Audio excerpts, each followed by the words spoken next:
energy going for a very special guest spot we have coming to the stage right now. Give it up. Start clapping right now, and let's hear it for Queen Quamo.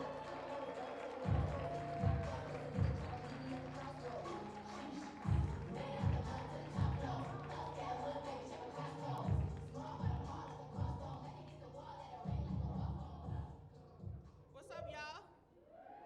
How y'all feeling? Make some noise, Denver. All right. Yeah, I just started doing stand-up a couple years ago, y'all, because I be getting fired a lot. Shit, ain't no joke. I've been fired 25 fucking times. But guess what? Since I moved to Denver, I got me a job. Make some noise for me. But I almost got fired because I didn't want to take out the trash. And they thought it was because I was being insubordinate. No, it was a raccoon out there. And I'm scared of raccoons. Not for the reason y'all thinking either. I'll tell you why I'm scared of raccoons. When I was 7 years old, I had a first grade teacher, and she came to school with a black eye. And I was like, Miss Wilbur, what happened to you? She said, I was on my way to work, and a raccoon stole my broom and cracked me in the eye. Now, I'm 7 years old when this bitch tell me this story. So I'm concerned. So I went to my mama, and I was so upset with what she told me. I'm like, Ma, my teacher got beat up by a raccoon.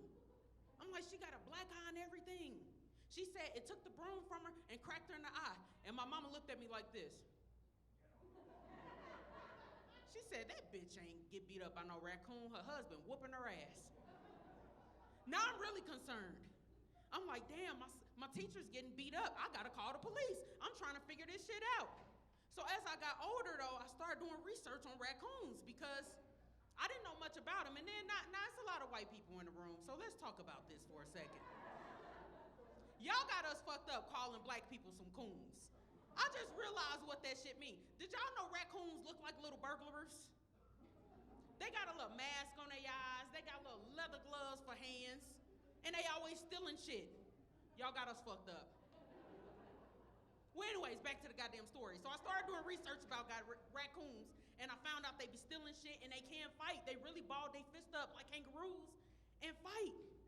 So after that, I was scared to take out the trash at night because I didn't want to get my ass whooped by a raccoon and everybody think my husband is whooping my ass. This shit's crazy, man. Man, I done had all type of jobs, though. I had one job right before I started doing comedy and moved up here. I had a job where I had a screw and a nut, and I screwed the nut and the screw together for fucking 8 hours. That was the job. It's fucked up, ain't it?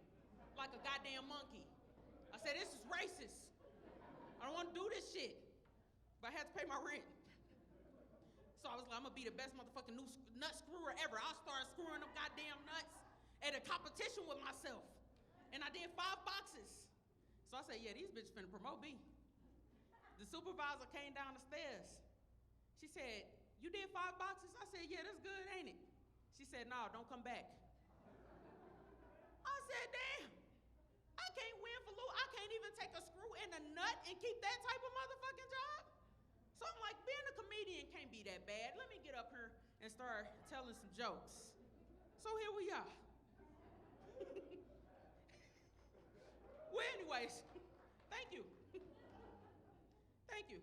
Well, anyways, another time that I've been bamboozled as a child was by myself. That's how I knew I was going to be a comedian at a very young age. I was a very good storyteller and liar. When I was little, I used to lie about nothing.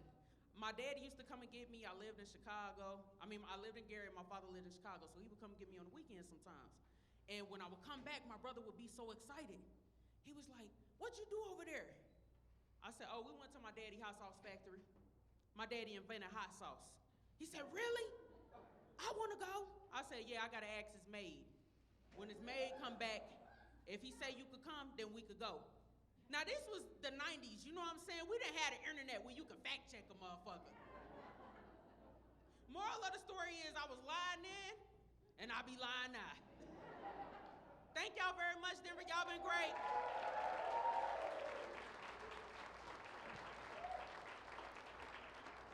Let's hear it one more time for Queen Quamo.